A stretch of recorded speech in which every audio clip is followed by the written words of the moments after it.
আসছে অক্টোবরে দক্ষিণ কোরিয়ার গিয়ংজুতে বসছে ২২ দেশের অর্থনৈতিক জোট এশিয়া প্যাসিফিক ইকোনমিক কোঅপারেশন এপেকের শীর্ষ সম্মেলন। সম্মেলনকে ঘিরে চলছে প্রস্তুতি, তবে সবকিছু ছাপিয়ে আলোচনায় শি জিনপিং ডোনাল্ড ট্রাম্পের সম্ভাব্য পার্শ্ব বৈঠক।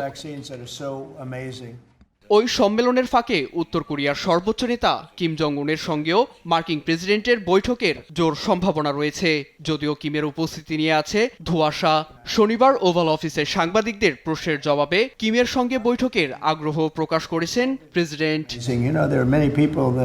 সম্প্রতি যুক্তরাষ্ট্রে ঘুরে গেছেন দক্ষিণ কোরিয়ার প্রেসিডেন্ট লি জাই মিয়ং। সেখান থেকেই এপেক সম্মেলনে ট্রাম্পকে যোগ দেওয়ার আমন্ত্রণ জানান তিনি। সেই থেকেই কিম ও শি জিনপিংয়ের সঙ্গে কিভাবে বৈঠক করা যায় এ নিয়ে গোপনে প্রস্তুতি চলছে বলেও উঠে এসেছে সিএনএনে।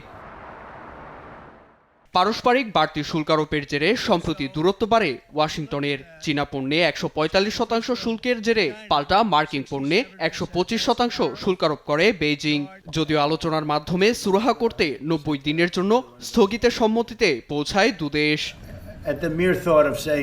এখন পর্যন্ত আসেনি কাঙ্ক্ষিত ফলাফল। অন্যদিকে সামরিক কুচকাওয়াজে বিশ্ব নেতৃত্বে উদীয়মান শক্তি হিসেবে চীনের আত্মপ্রকাশ নিয়েও রয়েছে দুশ্চিন্তা। সব মিলিয়ে সাইডলাইনে ট্রাম্প-শির দ্বিপক্ষীয় বৈঠক নিয়ে বাড়তি নজর বিশ্বের। তবে সিওল সফরে সহযোগী দেশগুলোর সঙ্গে বিনিয়োগ, বাণিজ্য, প্রতিরক্ষা ও বেসামরিক খাতে পারমাণবিক সহযোগিতার মতো বিষয় নিয়ে আলোচনাকেই বেশি প্রাধান্য দেবে যুক্তরাষ্ট্র, যেমনটা দেখা গেছে মার্কিন প্রেসিডেন্টের সৌদি আরব ও মিশর সফরে। নীরব দাস, নিউজ ডেস্ক, দেশ টিভি।